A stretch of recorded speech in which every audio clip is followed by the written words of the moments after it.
হিন্দু মুসলমান মন্দির মসজিদ, জগন্নাথ মন্দির রাম মন্দির,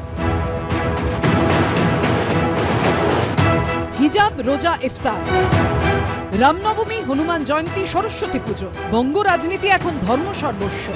এই আবহেই হুগলির ফুরফুরা শরীফে গেলেন মমতা বন্দ্যোপাধ্যায়। শুরু হলো নতুন রাজনৈতিক চর্চা। উনি প্রত্যেকবার বিধানসভা ভোটের আগে যান, 16 সালেও গেছিলেন। 5 বছর ফুরফুরার কথা ভুলে গেছিলেন, মুসলিমদের কথা ভুলে গেছিলেন। এখন ভোট এসেছে, তাই ফুরফুরায় যেতে হবে। 16তেও গেছিলেন, আবার 26-এ ভোট আসছে, চাপে আছেন। পশ্চিমবাংলার হিন্দু ভোটার যারা তৃণমূলকে ভোট দেন, তারা একটু আজকে টিভির দিকে নজর রাখবেন। 2015 সালের 18ই ডিসেম্বর 2016 বিধানসভা ভোটের আগে ফুরফুরা শরীফে গিয়েছিলেন মমতা বন্দ্যোপাধ্যায়।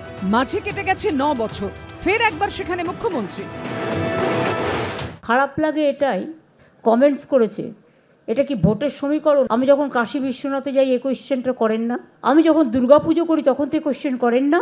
জেনে রাখুন, আমি খ্রিস্টানদের ফেস্টিভ্যালেও যাই, আমি ঈদ মোবারকেও যাই, আমি ইফতার নিজে করি এবং রোজাতেও যাই, ইফতারেও যাই, ঈদেও যাই।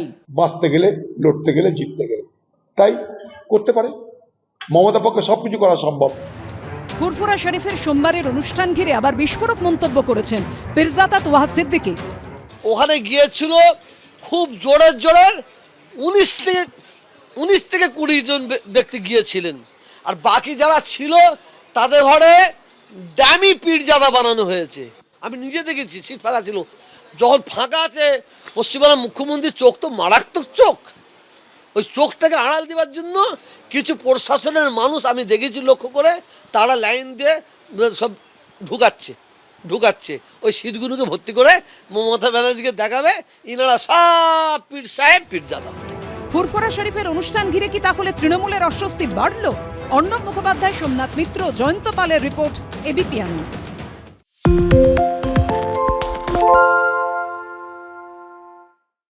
সত্য অন্তহীন, সত্যের খোঁজও তাই, সত্য সন্ধানে তাই আমরা অক্লান্ত, অকুতভয়। এবিপি আনন্দ নতুন ভাবনার প্রতীক, যা মনে মুক্ত, তথ্যে যুক্ত এবং যাবতীয় সীমানার বাঁধন থেকে মুক্ত।